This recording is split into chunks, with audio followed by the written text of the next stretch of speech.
Singer Mangli వందల కోట్ల scam versus ఒక లాయర్. కంప్లీట్ గా ఇప్పుడు సోషల్ మీడియాలో ఈ డిస్కషన్ నడుస్తూ ఉంది. సరే నడవనివ్వండి, ఇదంతా కూడా క్రోనలాజికల్ ఆర్డర్లో మాట్లాడుకుందాం. కొంచెం లెంతీగానే రావచ్చామో భరించండి, పర్లేదు. ఇక్కడ విషయానికి వస్తే అంటే చాలా కోణాలు ఉన్నాయి దీంట్లో చెప్పాలనుకుంటే.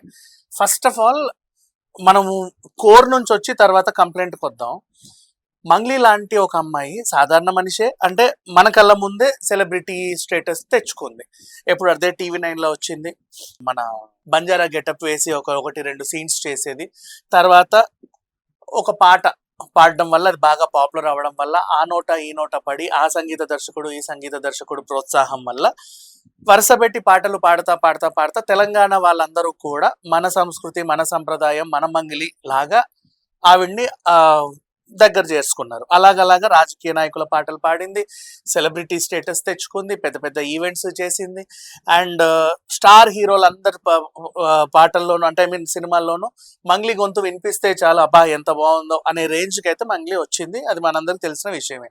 అయితే ఇక్కడ ప్రాబ్లం ఏంటంటే, ఎవరైనా సరే ఎదుగుతున్న స్టేజ్లో అందరితోనూ పరిచయాలు ఉంటాయి. ఆ తర్వాత వీళ్ళకి మించిన స్టేటస్కి వాళ్ళు వెళ్ళినప్పుడు ఇంటర్వ్యూలు అడుగుతారు. మనం జనరల్గా అంటే ఒకప్పుడు మన స్టూడియోకి వచ్చి స్టార్టింగ్ స్టేజ్లో ఇంటర్వ్యూలు వచ్చినప్పుడు ఆ పరిచయంతో మళ్ళీ ఇంటర్వ్యూలు అడుగుతారు కొన్ని ఛానల్ వాళ్ళు. ఇప్పుడు ఇవ్వలేని పరిస్థితుల్లో ఉండొచ్చు, బయటికి రాని పరిస్థితుల్లో ఉండొచ్చు, కొంచెం బిజీ ఎక్కువ పెరిగి ఉండొచ్చు. లేకపోతే అంటే అడుగు తీసి అడుగు హోటల్ రూమ్ టు హోటల్ రూమే మారుతా బతికే వాళ్ళు ఉంటారు. అంటే ఇంట్లో కూడా స్నానం చేయరు, స్నానం చేసామంటే హోటల్లోనే, అంటే అంత బిజీ. ఎప్పుడు ఫ్లైట్లో తిరుగుతా, అక్కడ ఈవెంట్ ఇక్కడ ఈవెంట్. మేబీ ఆ స్టేటస్కి వచ్చిన తర్వాత అంత ఫ్రీ టైం దొరక్క ఛానల్స్కి రారు. అలా రాకపోవడం వల్ల నేను పిలిస్తే నువ్వు రావా, ఉండు నీ సంగతి చెప్తా, ఏదో రోజు దొరక్కపోతావా అని చెప్పి ఇక్కడ పెట్టుకుంటారు చాలా మంది. కరెక్ట్ టైంకి ఏదో ఒక సిచ్యువేషన్స్లో వీళ్ళు దొరికినప్పుడు ఏంటంటే అదే పనిగా వీళ్ళని టార్గెట్ చేస్తా వార్తలు వేస్తారు. అంటిల్ అండ్ అన్లెస్ వీళ్ళు ఏం ఎక్స్పెక్ట్ చేస్తారంటే, మోతాదు పెంచితే ఇది డైరెక్ట్గా మంగ్లీకి తగిలి మంగ్లీ నుంచి మనకు ఫోన్ రావాలి, అబ్బా అలా ఎలా చేశారండి, వద్దండి ఆ వార్త తీసేయండి అని ఆవిడ చేత మనం అడిగించుకొని తర్వాత ఇంటర్వ్యూ ఏదో తీసుకొని అట్లా, అంటే ఒక టైప్ ఆఫ్ జర్నల్ బ్లాక్మెయిలిజం అంటారు దీన్ని. నేను దీనికి ఒక పేరు పెట్టా, మరి అట్లాంటి పేరు నిజంగా డిక్షనరీలో ఉందో లేదో నాకు తెలియదు, లేకపోతే తిట్టుకోవద్దు. బట్ జరిగే సిచ్యువేషన్ ఇది. ఇప్పుడు అసలు విషయానికి వస్తే వరుస వివాదాలు. సరే, మొన్న బర్త్డే పార్టీలో ఆవిడ నలుగురిని పిలిస్తే అందులో ఒకడు ఏదో తీసుకొచ్చాడు, ఆ ముక్కుల్లో పీల్చుకునేవో లేకపోతే రింగులు ఊదేవో లేకపోతే పొడుచుకునేవో వాట్ ఎవర్.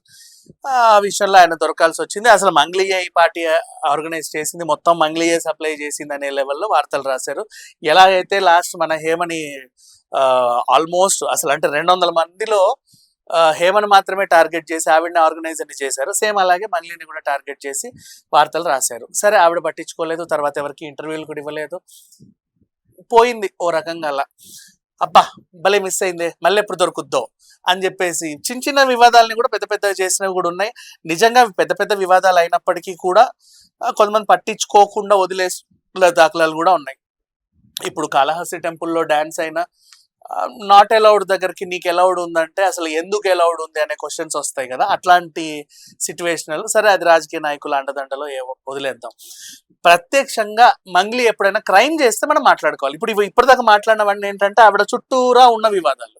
అంటే అలా అంటే ఇంటెన్షనల్లీ మంగ్లీ ఏమన్నా క్రైమ్ చేసిందా? ఇప్పుడు వచ్చిన దాంట్లో ఇది. ఇప్పుడు ఫర్ ఎగ్జాంపుల్ ఏం జరిగింది, పంజాగుట్ట పోలీస్ స్టేషన్కి ఒక అడ్వకేట్ వెళ్ళాడు. ఎందుకు వెళ్ళావు అయ్యా అడ్వకేటా అంటే, నా దగ్గరికి జనాలు వచ్చేసారు మొత్తం మూకుమ్మడిగా నా మీదకి వచ్చేసి, ఇదిగోండి నేను ఇంత ఇచ్చాను, మా అందరికీ మీరే న్యాయం చేయగలరు, మీరు మాత్రమే న్యాయం చేయగలరు అని చెప్పి నా దగ్గరకు వచ్చారండి. నేను చేస్తా అని చెప్పాను. అందుకని చెప్పి ఆ కాగితాలన్నీ పట్టుకొని పంజాగుట్ట పోలీస్ స్టేషన్కి వచ్చానని చెప్పాడు. ఏంటయ్యా ఏం జరిగిందంటే, మంగ్లీ మొత్తం మంగ్లీ, చుట్టుపక్కల కన్ను తెరిస్తే మంగ్లీ, కన్ను మూస్తే మంగ్లీ. ఏం చేసింది, వీళ్ళందరి దగ్గర డబ్బులు తీసేసుకున్నారు. వాళ్ళంత మైక్రో ఫైనాన్స్ అంట, అదంట ఇదంట, చైన్ మార్కెటింగ్ అంట, సిమెంట్ ఫ్యాక్టరీ అంట, ఇంకేదో అంట, పబ్బులంట, ఓడరేవులంట, ఇంకో గ్రహం సృష్టిస్తారంట, అందులో పెట్టుబడులంట. ఇట్లాంటి ఏదో ఒక కార్యక్రమాన్ని వీళ్ళు పెట్టుకొని వీళ్ళందరి దగ్గర డబ్బులు వసూలు చేసేసారు. మొత్తం అందరి దగ్గర ఎంత ఇస్తా అంత, నువ్వెంత ఇస్తావు, నేను 1 కోటి ఇస్తా, నేను 2 కోట్లు ఇస్తా, నేను 15 లక్షలు ఇస్తా, నేను 20 లక్షలు ఇస్తా, నేను మొత్తం ఊడ్చి ఇచ్చేస్తా, నన్ను నిలువు దోపిడీ చేసేసుకొని ఇగో నా పిల్లం బంగారం, మా ఇంటి ఆస్తులు, దస్తావేజులు అన్ని అమ్ముకొని మీ దాంట్లో పెట్టుబడులు పెట్టేస్తాను. వీళ్ళందరూ వచ్చారు. ఎందుకు వీళ్ళందరూ వచ్చారంటే మంగ్లీని చూసి మాత్రమే వీళ్ళందరూ వచ్చేసారు అనమాట. అంటే మంగ్లీ కనిపిస్తే చాలు వీళ్ళు పెట్టిన కోట్లు వెంటనే 10 ఇంతలు 20 ఇంతలు 30 ఇంతలు అయిపోతాయి అన్న ఆశతో వీళ్ళు వచ్చేసారు. ఇది ఈ లాయర్ వెర్షన్. నెక్స్ట్ ఏం మంగ్లీ నువ్వు ఇలా చేసావంట కదా, వాట్ ఈస్ దిస్ అని అడిగితేనేమో నన్ను బూతులతో తిట్టేసింది, రెచ్చిపోయింది, నిన్ను చంపేస్తా అనింది, నిన్ను కోర్టుకు వెళ్ళేటప్పుడే నిన్ను లారీతో గుద్దించేస్తా, ట్రాక్టర్తో నలిపేస్తా, ఇలా నన్ను బెదిరించారు, చూడండి ఇక్కడ వాత కూడా పెట్టింది అన్నట్లుగా ఆయన. ఇట్లాంటి సిచ్యువేషన్స్ లో ఒక అడ్వకేట్ మంగ్లీ మీద ఎలిగేషన్స్ పాస్ చేస్తుంటే, మంగ్లీ అని కాదు, మంగ్లీ కుటుంబ సభ్యులు, తమ్ముళ్ళు, లేకపోతే ఇంకొకరు శ్రేయోభిలాషులు, మిత్రులు, వాళ్ళ ఇంట్లో ఆడపడుచుల్ని పెళ్లి చేసుకోబోయే వియంకులకు సంబంధించిన వాళ్ళు ఎవరెవరెవరెవరు మొత్తం ఎంత కాదని కూడా మంగ్లీ చుట్టూరా మనుషులు. ఇతని మెయిన్ ఇంటెన్షన్. నా వాట్ హ్యాపెండ్, మధ్యలో ఇంకో క్యారెక్టర్లు వచ్చాయి. కొంతమంది సినిమా వాళ్ళ పేర్లు కూడా వినబడ్డాయి. ఇంకొక మనిషి వచ్చాడు.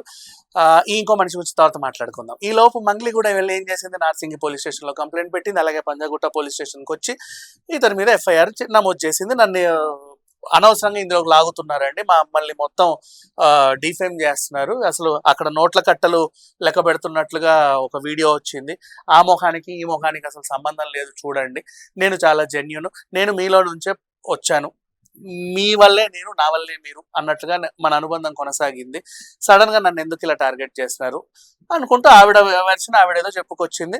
అండ్ ఆవిడ పాస్ చేసిన ఎలిగేషన్స్ ఒక 2-3 మాట్లాడుకుందాం. ఈ అడ్వకేట్ కి ఎప్పటి నుంచో పబ్లిసిటీ పిచ్చి, ఎంతో ఫేమస్ అవ్వాలని ఉర్రూతలూగేవాడు, బాగా కాంట్రవర్షియల్ గా ఫేమస్ అయితే బిగ్ బాస్ లోకి వెళ్ళొచ్చని, ఆ తర్వాత ఇంకొక యాంకర్ పేరు కూడా వాడింది, ఇతనికి ఆవిడంటే క్రష్ అని. మనకి ఆ యాంకర్ పేరు మళ్ళీ తీయాల్సిన అవసరం లేదు, ఎందుకంటే ఆల్రెడీ అంటే తెలుసో తెలియకో మంగ్లీ నోరు జారింది, ఇక అంతటితో వదిలేద్దాం, ప్రతిసారి లాగొద్దు. అండ్ ఇట్లాంటి సిచ్యువేషన్ అంటే ఆమె కొంచెం ఆవేశంలో చెప్పింది, ఆలోచించుంటే చెప్పకపోయి ఉండేది. ఆ సిచ్యువేషన్ ని మనం అర్థం చేసుకుందాం. ఇట్లాంటి సిచ్యువేషన్ జరిగింది. నెక్స్ట్ ఆ తర్వాత ఏమైంది, ఈ అడ్వకేట్ మళ్ళీ వచ్చాడు అనమాట. మళ్ళీ బాధితులందరితో నేను పంజాగుట్ట పోలీస్ స్టేషన్కి వస్తున్నాను అంటే, ఏంట్రా తాగొచ్చావా ఏంటి అలా వస్తున్నావు అంటే, లేదండి నేను కావాలంటే టెస్ట్ చేసుకోండి అంటే టెస్ట్ చేసుకున్నారు. తీరా చూసేసరికేమో అవును తాగే వచ్చావు, కానీ మా టెస్టుల్లో అదేంటది మేము నిన్ను శిక్షించే లెవెల్ మోతాదులో నువ్వు తాగలేదు, కొద్ది గొప్ప తాగావు అని చెప్పాడు. లేదండి నేను మొత్తం రాత్రి అంతా పీకల దాకా తాగేసి పడుకున్నాను, పొద్దున్న లేచి పళ్ళు తోముకోకుండా వచ్చేసాను, ఇట్లా ఉఫ్ఫు అనగానే మొత్తం మీ దగ్గరికి 27 28 వచ్చేసింది, that is not my thing, నేను పొద్దున్న లేసి ఏదో బెడ్ కాఫీ లాగా bed beer bed brandy bed whisky తాగి రాలేదు, అది ఎప్పుడో గతంలో రాత్రి పడుకున్నప్పుడు అనమాట, అంటే ఎప్పుడో పోయిన జన్మలో అన్నట్టుగా చెప్పుకొచ్చాడు. జస్ట్ రాత్రి అంటే పగలికి పెద్ద తేడా లేదండి. జస్ట్ నీకు విషయం చెప్పనా, జాము వరకు దాన్ని రాత్రిగానే పరిగణిస్తారు తాగుబోతులు. చీకటి ఉంది, కొంచెం వెలుగు వచ్చినట్టే తెల్లారిపోయింది, ఇంకా చాలా ఆపేద్దాం అంటే ఆ డ్యూరేషన్ 2 hours 3 hours కూడా ఉంటుంది. అప్పుడు కూడా మనకు ఆ స్మెల్ వస్తుంది. అంటే సింపుల్ గా చెప్పాలంటే బార్ నుంచి బయటకు వచ్చి రోడ్ ఎక్కి సిగ్నల్ దగ్గర దొరికితే మీకు ఎంత డిస్టెన్స్ ఎన్ అవర్స్ అయితే ఉంటాయో, ఆ రాత్రికి ఆ పగలకు కూడా అంతే డ్యూరేషన్ ఉంటుంది. కాబట్టే బ్రీత్ ఎనలైజర్ మొహం మీద పెట్టినప్పుడు అవి అలా టింగ్ అంటూ ఉంటాయి అనమాట. దాంట్లో ఏవో ఒక లెక్కలు వస్తూ ఉంటాయి. సరే ఈ వ్యవహారం పక్కన పెడదాం. అసలు ఇప్పటి వరకు చరిత్రలో ఎవరికైనా మీరు బ్రీత్ అనలైజర్ పెట్టారా మీ దగ్గర కంప్లైంట్ ఇచ్చిన వాళ్ళకి? నాకే ఎందుకు పెట్టారు, నేను వస్తానని చెప్పి రెడీకి ఇట్లా పట్టుకున్నారా, అదేంటి ఇదేంటి అని చెప్పి ఆ బాధితులని రెచ్చగొట్టి అతను ఇంకేదో కొత్త వెర్షన్ తీసుకొచ్చారు. నిన్నటి వరకు ఒక సిచ్యువేషన్ ఉంటే ఈ రోజు ఇంకో సిచ్యువేషన్ వచ్చింది, మరి రేపు ఇంకో సిచ్యువేషన్ మారుద్దాం. మీరు అందరూ కూడా మంగ్లీ చుట్టూ తిరుగుతున్నారు, ఆవిడకి సపోర్ట్ చేస్తున్నారు, ఆవిడకి రాజకీయ అండదండలు ఉంటాయి, అది ఉంటాయి ఇది ఉంటాయి అని చెప్పి ఒక కొత్త వెర్షన్ కొత్త గ్రాఫ్ తీసుకెళ్ళాడు. ఇప్పుడు వాట్ హ్యాపెండ్ నెక్స్ట్, దీంట్లో అంట ఈ అడ్వకేట్ కి ఈ మంగ్లీకి మధ్యలో ఇంకొక తాడు బొంగరం ఏదో ఉంది. ఒరే తాడు ఒరే బొంగరం ఇలా రా అని చెప్పేసి ఈయన ఆ తాడు బొంగరంకి ఫోన్ చేశాడు. తాడు బొంగరం మంగ్లీకి నువ్వు మాట చెప్పు, ఇలా పెద్ద ఎలిగేషన్ వచ్చింది, చాలా పెద్ద ఎలిగేషన్, మొత్తం రాష్ట్ర వ్యాప్తంగా జనాలందరూ నా దగ్గరకు వచ్చేసి మీరే న్యాయం చేయాలని నన్ను అడిగారు, ఇదిగో నేను 2 అడుగులు వేస్తే పంజాగుట్ట పోలీస్ స్టేషన్కి వెళ్ళబోతున్నాను, ఇప్పుడు ఇది పెద్ద రచ్చ అయ్యేలాగుంది, ఒకసారి ఆ మంగ్లీతో మాట్లాడించు అన్నాడు. ఈ తాడు బొంగరం ఏం చేశాడంటే, మంగ్లీ నీతో మాట్లాడాలనుకుంటున్నారు, చాలా పెద్ద ఏదో అయ్యిందంట, నువ్వు వెంటనే సమాధానం చెప్పాలి. ఎవడరా నువ్వు, నాకెందుకు ఫోన్ చేసావు, నేనేం చేశాను, ఎవరికో ఏదో జరిగిందని చెప్పేసి నన్ను లాగుతా, అసలు ఏం జరిగింది ఏంటి పూర్తిగా చెప్పు. అట్లా కాదంట, అసలు పెద్ద ఏదో అంటే ఆయన నీతో వాడితో నేను మాట్లాడు. తర్వాత సరే ఆ వాడికే ఇవ్వు ఫోను. ఒరే వాడు ఏం జరిగింది, లేదు మంగ్లీ ఇలా జరిగింది, నీ మీద పెద్ద ఏదో అయ్యింది, నేను ఇప్పుడు ఏదో చేయాలని తీసుకుంటున్నాను, చేసుకుంటా చెప్పా అని చెప్పేసి అనింది. అఫ్ కోర్స్ ఎవరైనా అలాగే అంటారు. అర్ధరాత్రి 12 గంటలకు నిద్ర లేపి నీ మీద ఏదో వచ్చిందంటే నువ్వు అర్జెంటుగా రావాలంటే ఎవరైనా సరే కొంచెం ఇంకోలా రియాక్ట్ అవుతారు. ఆ రియాక్షన్ ని గ్రాప్ చేసి వాట్ ఈస్ దిస్ రియాక్షన్, ఇలాగైనా రియాక్ట్ అయ్యేది ఎలిగేషన్స్ వచ్చినప్పుడు అని చెప్పి పోర్ట్రే చేస్తున్నారు. మళ్ళీ ఇక్కడ మళ్ళీ ఇంకేమైంది, ఎప్పటి నుంచో మంగ్లీని ఇంటర్వ్యూ ఇస్తావా లేవా, ఇస్తావా ఇవ్వవా అంటే నేను బిజీగా ఉన్నా అంటే నేను ఖాళీగా ఉన్నానా, నేను ఖాళీగా ఉండి నీ ఇంటర్వ్యూ అడుగుతున్నానా, దొరక్కపోవా ఏదో రోజు చెప్తాను ఈ సంగతి అని చెప్పి ఈ తాడు బొంగరంగానే తీసుకొచ్చాడు ఇంకో జర్నలిస్ట్ గారు. వీళ్ళిద్దరు కూర్చున్నారనమాట ఓ అరగంట సేపు మాట మంతి. ఇంతకీ ఏం జరిగిందో వీడు చెప్తాడు. అరే నువ్వే మెయిన్ అంట కదా ఈ అన్నిట్లోనూ అని చెప్పేసి ఈయన అడిగాడు. నన్ను మంగ్లీ కూడా అలాగే అనిందండి, అసలు మొత్తం ఇదంతా నీ వల్లే జరిగింది అని నన్ను కూడా అనిందండి. అందరం ఆతృతగా ఎదురు చూస్తున్నాం, నీ వల్ల ఏం జరిగింది అసలు ఏం జరిగింది అని. అసలు ఆ విస్టేజ్ కంపెనీ ఏంటి, ఫస్ట్ ఎక్కడ మొదలైంది, కంపెనీ ఎవడు పెట్టాడు, తర్వాత గోకుల ఆనందం ఏంటి, ఆ గోకుల ఆనందంలో ఎంతమంది ఆనందపడ్డారు, ఆ ఆనందం కాసి ఇంకెక్కడికి వెళ్ళింది, ఆ సిమెంట్ ఫ్యాక్టరీ దాకా ఎందుకు వచ్చింది, ఎవరు కత్తిరిస్తానని అన్నారు, ఆ కత్తెర ఎక్కడ తయారైంది, ఎవరు కొన్నారు, ఇవన్నీ మాకు కావాలి, వాట్ హ్యాపెండ్ అని ఎదురు చూస్తుంటే ఇటు చెప్పట్లా. 10 నిమిషాలు అయ్యింది. అసలు ఏం జరిగిందంటే నేను విజయవాడకి వెళ్తున్నాను, తర్వాత నాకు ఫోన్ వచ్చింది, ఇదిగోండి మిస్ కాల్ వచ్చింది, ఇదిగోండి మెసేజ్ వచ్చింది, అది వచ్చింది. అసలు ఓవరాల్ నేను చెప్పేది ఏంటంటే తప్పు చేసిన వాళ్ళు అసలు ఏం జరిగిందో చెప్పురా బాబు, వెయిట్ చేస్తున్నాం చెప్పాలా, 20 నిమిషాలు అయింది చెప్పాలా, అరగంట అయ్యింది చెప్పాలా, ఏం జరిగిందో చెప్పాలా ఓవరాల్ గా చూస్తే. కానీ మొత్తానికి అయితే ఈ కార్యక్రమం అయితే అయిపోయింది.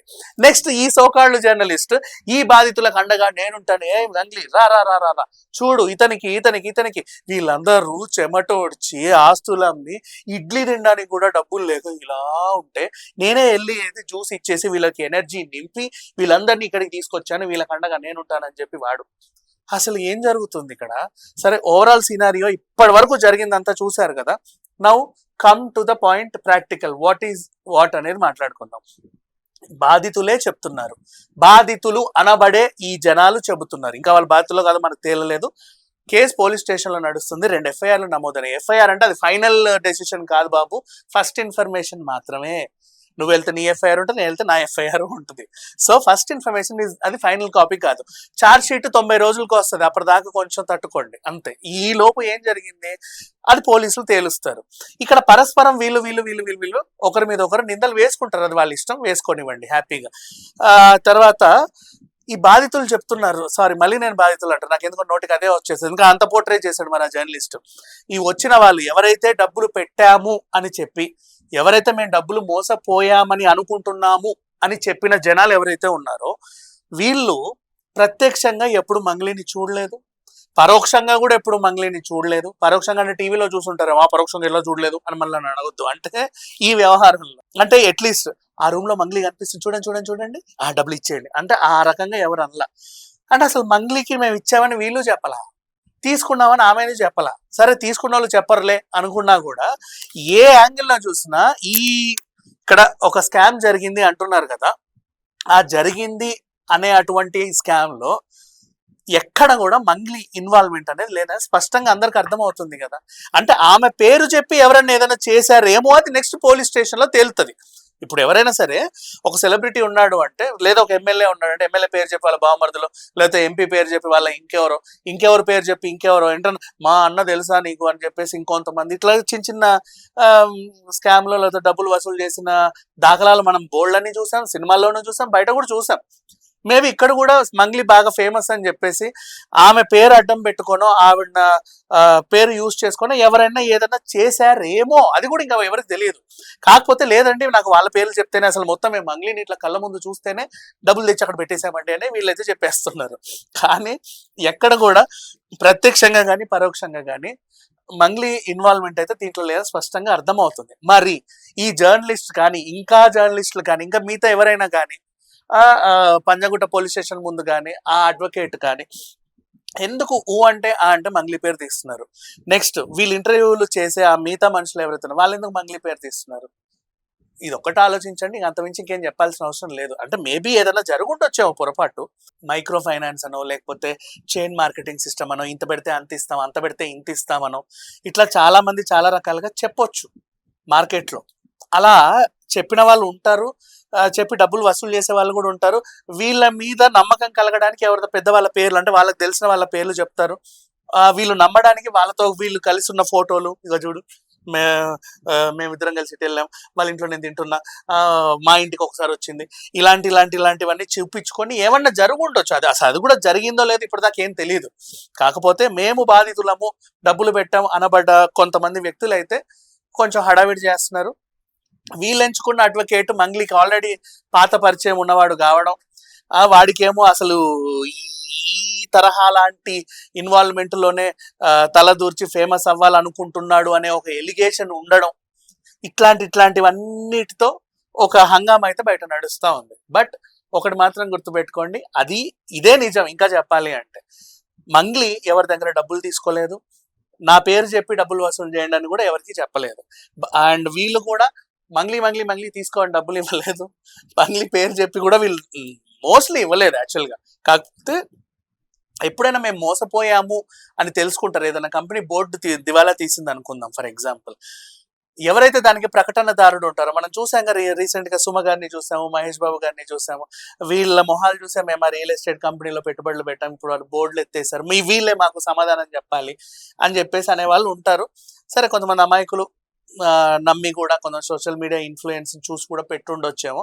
అదంతా కూడా కోర్టులలో, పోలీస్ స్టేషన్లలో ఎప్పటికో కానీ ఒక అందంగా తేలే అంశాలు. ఆ తేలినప్పుడు ఎవరు దోషులు, ఎవరు నిర్దోషులు, ఎవరి వైపున న్యాయం ఉంది, ఎవరి వైపున అన్యాయం ఉంది అనేది కోర్టు తేలుస్తుంది. అంతవరకు ఆగండి. ఈ లోపే చర్చలు పెట్టేసి